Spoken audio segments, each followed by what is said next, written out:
Hello friends, ഈ tech ഇലക്ട്രോണിക്സിന്റെ പുതിയൊരു വീഡിയോയിലേക്ക് സ്വാഗതം. ഇന്ന് നമ്മൾ ചെയ്യാൻ പോകുന്ന ഒരു ഇൻഫ്രാറെഡ് ഇൻഡക്ഷൻ സ്റ്റൗവിന്റെ റിപ്പയറിംഗ് ആണ്. നമ്മുടെ ചാനലിൽ ആദ്യമായിട്ടാണ് നമ്മളൊരു ഇൻഫ്രാറെഡ് സ്റ്റൗ റിപ്പയർ ചെയ്യുന്ന വീഡിയോ ഇടാൻ പോകുന്നത്. അതുകൊണ്ട് എൻ്റെ കുറച്ച് കാര്യങ്ങളൊന്ന് പറഞ്ഞേക്കാം. ഇൻഫ്രാറെഡ് ഇൻഡക്ഷൻ സ്റ്റൗവും കൂടെ നോക്കുകയാണെങ്കിൽ ഇൻഡക്ഷൻ സ്റ്റൗവിൽ ആ കോയിൽ ചൂടാവില്ല. ഒരു മാഗ്നറ്റിക് ഇൻഡക്ഷൻ വഴി പാത്രത്തിനകത്തിരിക്കുന്ന സാധനങ്ങളാണ് ചൂടാവുന്നത്. പക്ഷേ ഇൻഫ്രാറെഡ് സ്റ്റൗവിനകത്താണ് കോയിൽ ചൂടാവും, അതിനോടൊപ്പം ഇൻഫ്രാറെഡ് റേഡിയേഷൻസ് ഉണ്ടാവും. അതിനനുസരിച്ചാണ് പാത്രം ചൂടാവുന്നത്. അതായത് പാത്രവും ആ സ്റ്റൗവിന്റെ ടോപ്പും ചൂടാവും.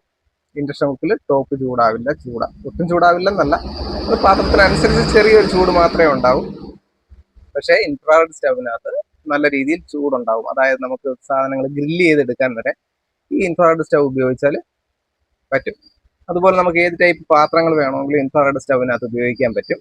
കളിമൺ പാത്രങ്ങളായാലും സ്റ്റീൽ, അലൂമിനിയം, ഏത് ടൈപ്പ് പാത്രങ്ങളും നമുക്ക് ഇൻഫ്രാറെഡ് സ്റ്റൗവിനകത്ത് യൂസ് ചെയ്യാൻ പറ്റും. ഇൻഫ്രാറെഡ് സ്റ്റൗ ഇൻഡക്ഷൻ സ്റ്റൗ അപേക്ഷിച്ച് നോക്കുകയാണെങ്കിൽ ഇൻഫ്രാറെഡ് സ്റ്റൗവിന് എഫിഷ്യൻസി കുറച്ച് കുറവായിരിക്കും. ഇൻഫ്രാറെഡ് സ്റ്റൗവിൻ്റെ അത്ര എഫിഷ്യൻസി ഈ ഇൻഫ്രാറെഡ് സ്റ്റൗവിന് ഉണ്ടാവില്ല. ചൂടുണ്ടാവുമ്പോൾ തന്നെ അത് ആ അറ്റ്മോസ്ഫിയർ കൂടെ അന്തരീക്ഷം കൂടെ ചൂടാക്കിയിട്ടാണ് ഈ പാത്രം ചൂടാക്കുന്നത്. അതുകൊണ്ട് എഫിഷ്യൻസി അതിന് കുറച്ച് കുറവായിരിക്കും. പിന്നെ ടെക്നിക്കലി നമ്മൾ പറയുകയാണെങ്കിൽ ഹീറ്റ് കൺട്രോൾ ചെയ്യാൻ വേണ്ടിയിട്ട് ഇൻഫ്രാറെഡ് സ്റ്റൗവിനകത്ത് ഒരു ട്രയാക്ക് ഉപയോഗിച്ച് AC സപ്ലൈയെ കൺട്രോൾ ചെയ്യുകയാണ് ചെയ്യുന്നത്. അത് ചെയ്തിട്ടാണ് ഈ ചൂട് കൺട്രോൾ ചെയ്യുന്നത്. പിന്നെ ഇൻഫ്രാറെഡ് സ്റ്റൗ നമ്മൾ റിപ്പയർ ചെയ്യാൻ അത്ര വലിയ കോംപ്ലിക്കേറ്റഡ് ആയിട്ടുള്ള സർക്യൂട്ടുകളൊന്നും അതിലില്ല. അതിനകത്ത് മൈക്രോ പ്രോസസർ വെച്ചിട്ടുണ്ട്, ടച്ച് പാനൽ വർക്ക് ചെയ്യാൻ ഇതിന് വേണ്ടിയിട്ട്. അത് മാത്രമേ അതിനകത്തുള്ളൂ. പിന്നെ ഒരു ട്രയാക്ക്, അതുപോലെ 5 വോൾട്ട് 18 വോൾട്ട് സപ്ലൈ സെഷൻ, അങ്ങനെ കുറച്ച് നമ്മൾ ഇൻഡക്ഷൻ കുക്കറിൽ കാണുന്ന കണക്ക് തന്നെ ഉള്ള കാര്യങ്ങളേ ഉള്ളൂ. പക്ഷേ ഈ ട്രയാക്ക് സെപ്പറേറ്റ് ഉണ്ട്, അത് മാത്രം. വളരെ കോംപ്ലിക്കേറ്റഡ് ആയിട്ടുള്ള കമ്പോണൻസ് ഒന്നും അതിനകത്തില്ല. വളരെ ഈസി ആയിട്ട് തന്നെ നിങ്ങൾക്ക് റിപ്പയർ ചെയ്യാൻ പറ്റുന്നതാണ്. നിങ്ങൾ വീഡിയോ കണ്ടിട്ട് ഇത് റിപ്പയർ ചെയ്യാൻ ശ്രമിക്കുന്നുണ്ടെങ്കിൽ സേഫ്റ്റി വളരെ മുഖ്യമായിട്ട് ശ്രദ്ധിക്കണം. കറണ്ട് അടിക്കാനുള്ള സാധ്യത വളരെ ഉണ്ട്, അത് നിങ്ങൾ ശ്രദ്ധിക്കുക. അതുപോലെ ഈ കോയിൽ ചൂടാവും, കോയിൽ ഡയറക്റ്റ് തൊട്ടാൽ കൈ പൊള്ളാനുള്ള സാധ്യതയുണ്ട്. അപ്പോൾ നമുക്കിനി എന്തെങ്കിലും ഉണ്ടെങ്കിൽ വീഡിയോയ്ക്കകത്ത് പറയാം. അപ്പോൾ നമുക്ക് വീഡിയോയിലോട്ട് പോകാം. ഇതാണ് ഇന്ന് നമ്മൾ നോക്കാൻ പോകുന്ന ഇൻഫ്രാറെഡ് കുക്ക് ടോപ്പ്. അപ്പോൾ ഇത് പവർ ഓൺ ആകാത്ത കംപ്ലൈൻ്റ് ആണ് നമ്മുടെ അടുത്ത് വന്നിട്ടുള്ളത്. നമ്മൾ സ്വിച്ച് ഓൺ ചെയ്തു, പക്ഷേ നമുക്ക് പവർ ഓൺ ആവില്ല. ഇത് ടച്ച് പാനലുണ്ട്. അപ്പോൾ നമുക്കിത് ഓപ്പൺ ചെയ്ത് എന്താ കംപ്ലൈൻ്റ് എന്ന് നോക്കാം. അപ്പോൾ നമ്മളിത് സ്ക്രൂ ഓപ്പൺ ചെയ്ത് എടുത്തിട്ടുണ്ട്. ഈ സോക്കറ്റ് കൂടെ ഒഴിവാക്കി കഴിഞ്ഞാൽ നമുക്ക് ഈ മെയിൽ കവർ മാറ്റി വെക്കാൻ പറ്റും. അത് സൈഡിൽ കൺട്രോൾ ചെയ്യുന്ന നോബിൻ്റെതാണത്. അതുകൊണ്ട് നമ്മൾ ഒഴിവാക്കിയിട്ടുണ്ട്. ഇതാണ് അതിൻ്റെ കോയിൽ വരുന്നത്. പിന്നെ മേളിൽ ടച്ചിൻ്റെ ബോർഡ്, അതിൻ്റെ അടിയിൽ ഫാന്, അത് കഴിഞ്ഞിട്ട് ഒരു മെയിൻ ബോർഡ്, താഴെ ഇരിക്കുന്ന ചുമപ്പ് മെയിൻ ബോർഡാണ്. ഇപ്പം നമുക്ക് ഓൾറെഡി ബോർഡിലാണ് കംപ്ലൈൻറ്റ്, അതായത് പവർ ഓൺ ആവുന്നില്ല. അത് നമ്മുടെ മെയിൻ ബോർഡിൽ തന്നെ ആയിരിക്കും കംപ്ലൈൻറ്റ് വരുന്നത്. അപ്പോൾ നമുക്കൊന്ന് ഇളക്കിയെടുത്ത് നോക്കാം. ഇത് സെൻസറിൻ്റെ കണക്ഷനാണ്. സെൻസറിൻ്റെ കണക്ഷൻ നമ്മൾ ഊരി ഇട്ടിട്ടുണ്ട്.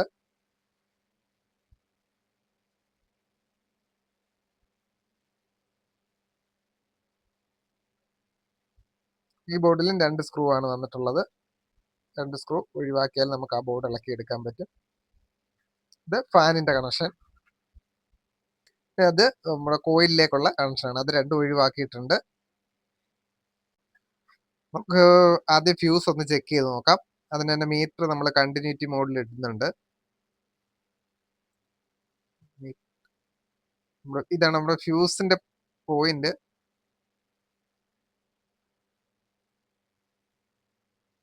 ഇത് ഫ്യൂസിന്റെ പോയിന്റ് ആണ്.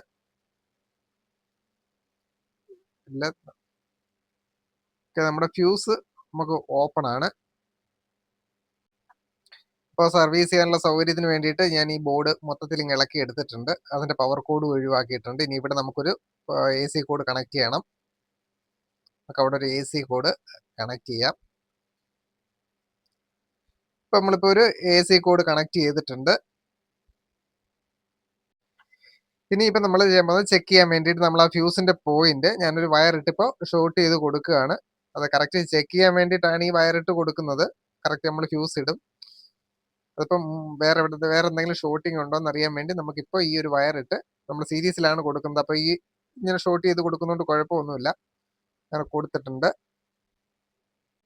ഇനി നമുക്കൊന്ന് ഓൺ ചെയ്ത് നോക്കാം.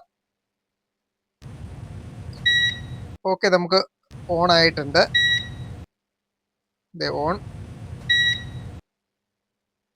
ഓക്കെ, ഇപ്പം E6 എറർ കാണിക്കുന്നു. E6 എറർ കാണിക്കുന്നു പറഞ്ഞാൽ അത് ഫാൻ കണക്ട് ചെയ്തിട്ടില്ലാത്തതുകൊണ്ടാണ് E6 എറർ കാണിക്കുന്നത്. നമ്മളിപ്പോൾ അവിടെ ഫാൻ കണക്ട് ചെയ്ത് കൊടുക്കുകയാണെങ്കിൽ ആ E6 നമുക്ക് ഒഴിവായിട്ട് അടുത്ത കോയിലിൻ്റെ എറർ കാണിക്കും. അപ്പോൾ നമുക്കൊരു ഫാൻ കണക്ട് ചെയ്യാം.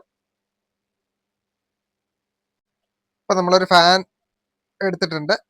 നമുക്കൊന്ന് കണക്ട് ചെയ്തേക്കാം. ഈ ചുമന്ന സോക്കറ്റാണ് ഫാനിൻ്റെത്. നമ്മളതിൽ ഫാനിന്ന് കണക്ട് ചെയ്യുന്നു. ഇനി നമുക്കൊന്ന് ഓൺ ചെയ്ത് നോക്കാം. ഓൺ ആയിട്ടുണ്ട്. ഫാൻ വർക്ക് ചെയ്യാൻ തുടങ്ങി. ഓക്കെ, അടുത്ത എറർ E6 മാറി E4 എറർ വന്നിട്ടുണ്ട്. നമ്മളൊന്ന് ഓഫ് ചെയ്തു. അപ്പോൾ നമ്മുടെ ഫ്യൂസ് മാത്രമാണ് നമുക്ക് കംപ്ലൈൻറ്റ് വന്നിട്ടുള്ളത്. അപ്പോൾ ഫ്യൂസ് കംപ്ലൈൻറ്റ് വരാനായിട്ട് നമുക്കൊരു റീസൺ ഉണ്ട്. അത് ഞാൻ കാണിച്ചു തരാം. അത് ഞാൻ ഇളക്കിയപ്പോൾ തന്നെ കണ്ടിരുന്നു. ഇത് നമ്മുടെ ഈ ന്യൂട്രൽ വയർ ലൂസ് കണക്ഷൻ ഉണ്ടായിരുന്നു. നല്ലപോലെ കറുത്തിട്ടുണ്ട്. അതായത് ലൂസായി അവിടെ സ്പാർക്കിംഗ് ഉണ്ടാവുന്നുണ്ടായിരുന്നു. ഈ ലൈൻ വയർ നല്ല പോലെ ഇരിക്കുന്നുണ്ടല്ലേ, കരിയില്ല, നല്ലപോലെ ഇരിക്കുകയാണത്. പക്ഷേ ഈ ന്യൂട്രൽ വയർ സ്പാർക്ക് ചെയ്യുന്നുണ്ടായിരുന്നു. ആ സ്പാർക്കിംഗ് ഉണ്ടെങ്കിൽ ആ ഫ്യൂസ് പോകാൻ സാധ്യതയുണ്ട്. അത് തന്നെയായിരുന്നു നമ്മുടെ പ്രശ്നം. ഇതൊന്ന് നമുക്ക് ടൈറ്റ് ചെയ്ത് ഫിക്സ് ചെയ്യണം. അതോടൊപ്പം ഈ ഫ്യൂസ് ഒന്ന് റീപ്ലേസ് ചെയ്തിടുകയും വേണം. അപ്പോൾ ഫ്യൂസ് നമുക്കൊന്ന് ഇളക്കിയെടുക്കാം. ഫ്യൂസ് നമ്മൾ ഇളക്കി എടുത്തിട്ടുണ്ട്. അപ്പോൾ ഇതൊരു 10 ആംപിയറിൻ്റെ ഫ്യൂസാണ്. ഫ്യൂസ് നമുക്കൊന്ന് മാറ്റിയിടാം. ഇപ്പോൾ നമ്മൾ വേറൊരു ഫ്യൂസ് എടുത്തിട്ടുണ്ട്, 10 ആംപിയർ.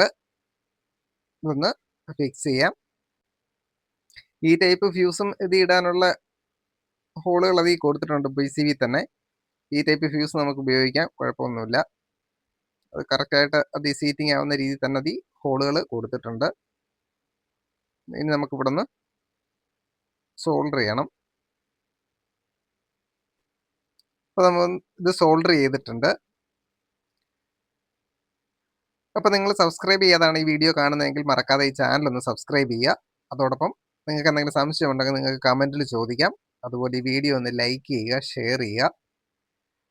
പുതിയ വീഡിയോയുടെ നോട്ടിഫിക്കേഷൻ കിട്ടുന്നതിനായിട്ട് ബെൽ ബട്ടണും ഒന്ന് ഇനേബിൾ ചെയ്ത് വെക്കുക. ഇനി നമുക്കൊന്ന് ഓൺ ചെയ്ത് നോക്കാം. ഇത് ഓൺ ആയിട്ടുണ്ട്. ഇനി നമുക്കൊന്ന് സെറ്റ് ചെയ്തെടുക്കാം. ഈ AC കോഡ് ഒഴിവാക്കണം.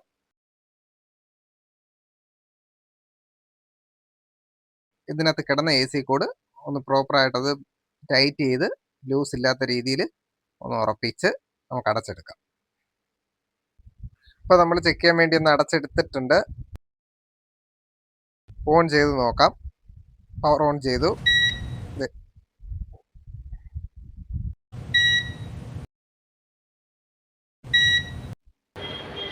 ഇത് നമ്മുടെ കോയിൽ പഴുത്ത് വരുന്നുണ്ട്. ഞാൻ ഓഫ് ചെയ്തു. നല്ല ചൂടാവും.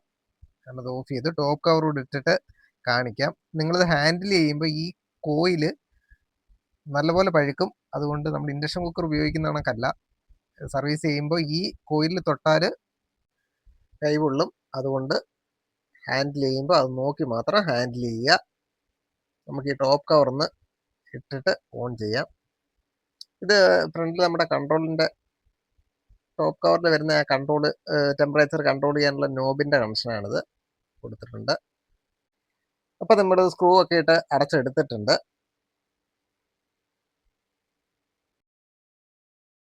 ഇനി നമുക്കൊന്ന് ഓൺ ചെയ്ത് നോക്കണം. പവർ സ്വിച്ച് ഓൺ ചെയ്തിട്ടുണ്ട്. ഇത് കത്തിയിട്ടുണ്ട്. ഇൻഡക്ഷൻ ഓണായി. ഇതവിടെ കോയിൽ നമുക്ക് പഴുത്ത് വരുന്നുണ്ട്. ഇത് റെഡ് ആവുന്നത് കാണാൻ പറ്റും. നമ്മുടെ നോബുകളൊക്കെ വർക്ക് ചെയ്യുന്നുണ്ടോ നോക്കാം.